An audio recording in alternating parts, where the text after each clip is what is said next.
Uh-huh. Just looking here. Yes. It looks like that somebody just did not want the media to report any sort of crimes. Yes. They didn't want the media to report corruption. Now, my son's names were in the newspaper quite a few times over the last few years. Yes. And when you think about, yes, myself emailing those that are attorneys, yeah, I thought that there was some sort of Associated Press or other ethical obligations of the media, yes, to have to report any knowledge of any crime. Now, let's say I wanted to know the ownership of every newspaper of the United States. And I wanted to know where you live at, your individual retirements, because, when I email the actual documentation of forgery, yes, fraud, and then there's the corruption, yes, and then there's this whole idea that you just don't want to look bad in the newspaper right now.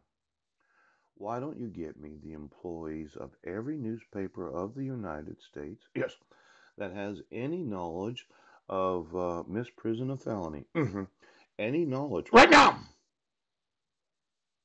of kidnapping?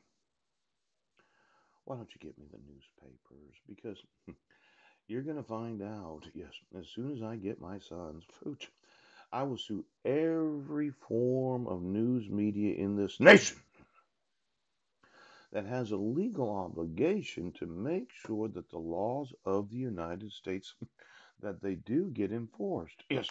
Now, I thought somebody said, well, since I'm in control right now, I thought that the newspapers were personally liable. Seattle Times.